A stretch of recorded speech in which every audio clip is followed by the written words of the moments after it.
Hi there, traders. This is Brad Gilbert with today's trading action. All right, the dollar firms against the yen as BOJ leaves open timing of hikes. Right now, this is a little bit against what has been driving dollar yen to the downside. And if I just give you a look at the charts, the market was sort of really sort of primed for potential, like a timeline for the hikes in Japan, and that was pushing dollar yen down. So with that off the table, there's a chance for dollar yen to sort of squeeze back to the top side. Right, maybe take the dollar with it along the way. Now, looking at today's sort of action here, oops, I'm on the daily charts. Just having a look at the Canadian CPI numbers, right? So the key number here, year on year, 1.9, 1.7 to 2% is the range, right? Previous number, 1.6. Now, why is this important? Well, of course, any inflation numbers are important, but just looking at where the Bank of Canada sits, okay, cut sits at 70.8% chance, right? And there's a 50% chance of, or 30% chance, I should say, of a 50 basis point cut. So we will see like like dollar CAD is moving topside or has been, right? So if we want to get a significant move here, we just need these numbers to come in weak.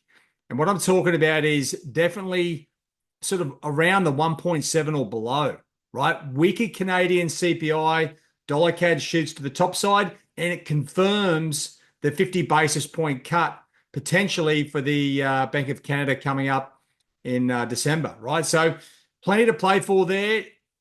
Is it a long shot? Well, I don't know. Let's just see how the numbers drop.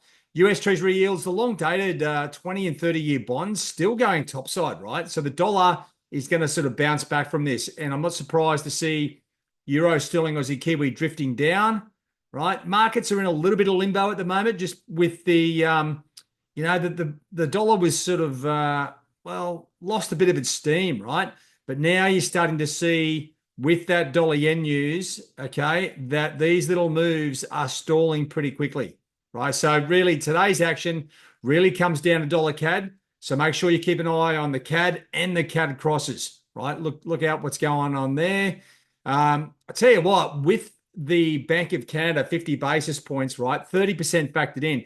We got strong numbers, right? That's going to see a clean out of long dollar CAD positions to the downside. We might see a good 50, 60, 70 point move to the downside if those numbers are strong.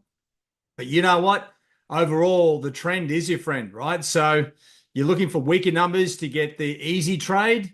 But I tell you what, if it comes out above sort of 2%, well, takes off 50 basis points off the table, and that's going to see dollar CAD move to the downside, right? So there's two opportunities there, but what you need is, and this is the most important aspect, we need the number to be outside the range of the forecast, right? Don't worry about the actual number itself, 1.9. We want it below 1.7 or above 2, then you've got to trade on. All right, guys, have a good one. All the best. Cheerio.